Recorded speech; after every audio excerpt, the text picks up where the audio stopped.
Hey all, here are OS Reviews. Today we're taking a quick look at the Photorq DO42. This is a mini DLP Pico projector that also has wireless screen sharing capabilities in a relatively compact and cute appearance, selling for around $220, which is about average for these Pico units.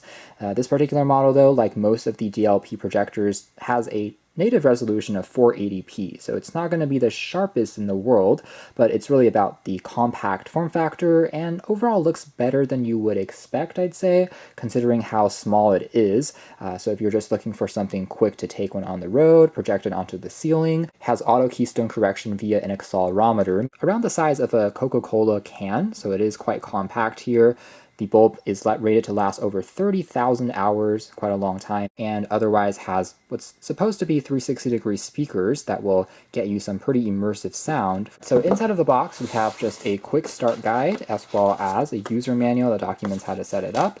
And we have, of course, the actual mini projector itself. You also find the charging adapter, which is using this barrel plug. So that is one area where I do wish they can change to micro USB or USB Type-C. In the second box, you have access to the remote control. By the way, this projector also has a specialty, and there is a touchpad located at the top surface of the unit, so you don't necessarily have to use the remote, but this can allow you to control it from further away from the unit, which can be still handy. There is also an included mini tripod, along with a bundled free HDMI cable. So taking a closer look at the design of the projector itself, it is indeed pretty compact, and the body is made primarily out of a polycarbonate plastic, so overall, it definitely feels not too flimsy, but also has a substantial weight to it, doesn't feel too cheap. On the side, there is a focus wheel that you can use to rotate, depending on how far away from the wall you are. One thing they could consider adding in the future might be a door just to protect the lens when not in use, but right now you have to kind of wipe it off if it accumulates a bit of dust. There is also the aforementioned sensor there for detecting tilt. That's really used for the auto keystone correction mode. The side houses a 3.5mm audio jack if you don't want to use the built-in speakers, a dedicated power key, USB port for reading back content from a thumb drive, such as photos and videos, so pretty basic stuff, IR sensor there for the remote, power, as well as a full-sized HDMI input. Now there is also a fan on this unit. It's rated to be around 38 decibels, which should be relatively quiet, but it helps the projector remain cool during operation. And that's pretty much it. So a simple design. Bottom here houses, again, some soft touch rubber feet that prevents it from sliding around. The top here has a slight elevation of the ridge with these orange accents that makes it look a little more distinctive, and then the touchpad area, of course, which is capacitive and also is backlit. It's made out of this coarse material that allows you to navigate, select, change input sources, and go back. So almost immediately you can hear that this is what it sounds like in terms of the volume level. So that fan is definitely going to be present. In fact, you can definitely feel the breeze with your hand. And by the way, here it is next to an average 6-inch smartphone, just a quick size comparison. So this is still quite easy to slide into something like a larger bag or into your backpack when on the road. So this is what the image looks like in the dark, so it's not too bad. Rated at 150 ANSI lumens though, like most DLP Pico projectors, definitely not the brightest. You will need to be in a relatively dim environment for you to get the best image. Again, if I do try to turn on some of the lights around us, you'll see that the image quality will degrade over there accordingly. And in terms of the auto keystone, if we try to kind of tilt the projector like so, you can see that the image should start to compensate accordingly.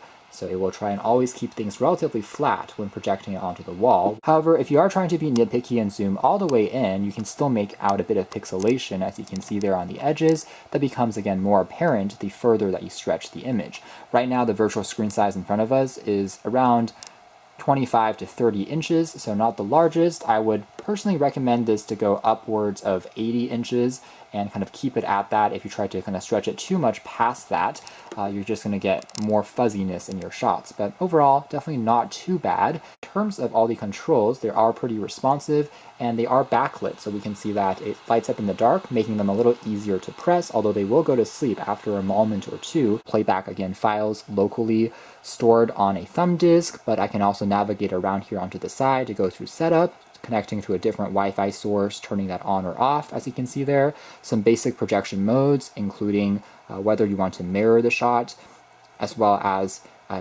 overall position it into a different orientation, such as hanging it upside down, and that can all be adjusted accordingly. Keystone can also be manually adjusted, so can the aspect ratio if you want to stretch it into more of a widescreen view.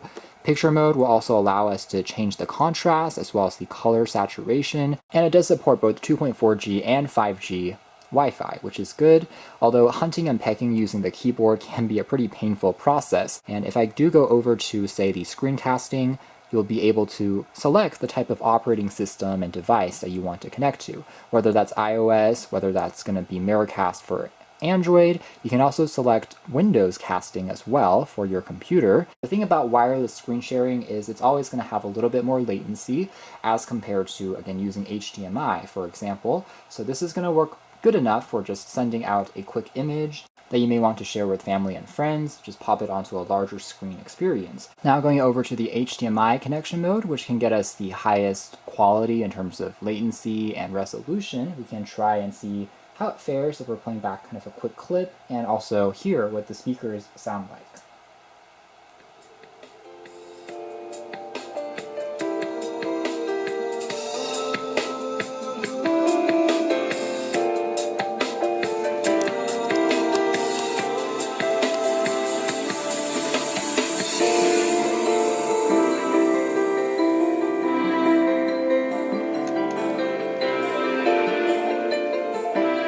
Right, so some of the takeaways here being that overall I think it is doing relatively well. You can see that right now we're only at about half the volume level, but it still sounds pretty full, and surprisingly it doesn't sound too tinny either for such a small projector, because I suspect that the bottom half of the unit is pretty much dominated by the drivers there, so it's a little larger than what meets the eye. It actually has a little bit of a kick in terms of the bass, not a ton, but doesn't sound too thin either. So you can definitely use this for watching back some quick clips and videos and can still be pretty immersive.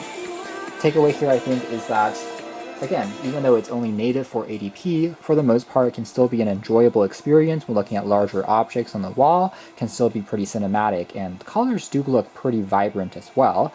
So again, better than you would expect just for some casual videos, streaming something on Netflix. It still is doing a respectable job, I have to say, transforming any wall or ceiling into a larger canvas, especially if you're tight on space, or if you just want to share a larger screen than what is in front of you. So I would say above average when it comes to the speaker quality on a small projector, and the image quality there is also pretty decent, similar to other Pico units we've seen. Although one thing I will say is increasingly I would like to see more Pico projectors upgrade past 480p into the territory of 720 or above, even though I understand that that would probably also increase the price. In terms of watching back, let's say, articles and doing a bit of reading, this is an area where I will say that Pico units, especially at this resolution, can struggle a little bit more. I mean, larger text details are still mostly legible, but this isn't really a replacement for a business projector, because in those cases, if you're giving a PPT, sometimes the meeting rooms will have a little bit of light, and again, these things are just not the brightest in the world. That, combined with the native res, where if you're looking at tiny text details, you can definitely make out more fuzziness, which is why typically for, again, more of an office projector, you would want something brighter and more of a conventional form factor, whereas this is really meant all about portability. It's definitely best for watching videos and moving objects rather than fixating on small text details. So that's more or less it as far as our hands-on review of this mini DLP Pico projector from Ftork, and overall I think it works quite well as far as being a basic unit, but offering a nice touchpad control on the top there, in addition to giving us relatively strong speakers for the form factor that we see here. And at the end of the day, it is going to be a decent choice if you're looking for one that is going to be all about portability and allows you to connect either wirelessly or using a full-sized HDMI. So thanks for watching here at OS Reviews. You can learn more details in the links down below, but for now that's been our video. That's been the Ftork Do42.